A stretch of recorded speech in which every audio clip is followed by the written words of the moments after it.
ہمارے چینل پاک ٹائم کو لائک کریں، سبسکرائب کریں اور ساتھ ہی بیل آئیکن کو پریس کریں، آپ کو اپڈیٹس ملتی رہیں گی۔ بسم اللہ الرحمن الرحیم۔ السلام علیکم ناظرین۔ مکہ مکرمہ میں عمرے کی ادائیگی کے لیے خاتون نے بلند مقام سے کود کر خودکشی کر لی۔ سعودی پولیس کے مطابق خاتون کا تعلق سوڈان سے ہے، جس نے ہوٹل کی دوسری عمارت سے چھلانگ لگا کر اپنی زندگی کا خاتمہ کر لیا۔ جی ہاں ناظرین، مکہ مکرمہ میں عمرے کی ادائیگی کے لیے خاتون نے اللہ ہی کی نافرمانی کرتے ہوئے خودکشی کر لی۔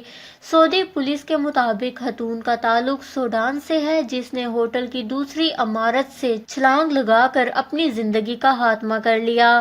تفصیلات کے مطابق سعودی عرب کے مقدس ترین شہر مکہ مکرمہ سے افسوسناک خبر موصول ہوئی ہے۔ بتایا گیا ہے کہ خاتون نے مکہ مکرمہ میں اللہ تعالیٰ کی نافرمانی کرتے ہوئے خودکشی کر لی اور یہ واقعہ پیر کے روز پیش آیا۔ خاتون کی جانب سے الجرول کے علاقے میں واقع ہوٹل کی دوسری منزل سے چھلانگ لگائی گئی۔ واقعے کے فوری بعد خاتون کو ہسپتال منتقل کیا گیا، تاہم تب تک وہ اپنی جان کی بازی ہار چکی تھی۔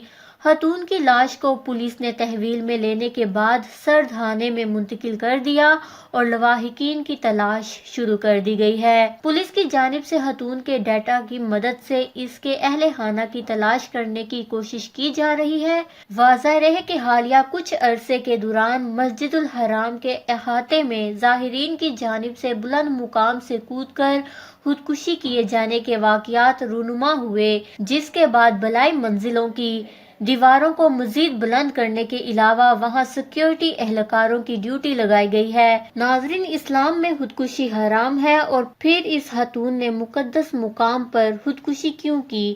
اپنے قیمتی رائے کا اظہار نیچے کمنٹس میں ضرور کریے گا۔ ہمارے چینل کو سبسکرائب کریں، آپ کو لیٹسٹ اپڈیٹس ملتی رہیں گی۔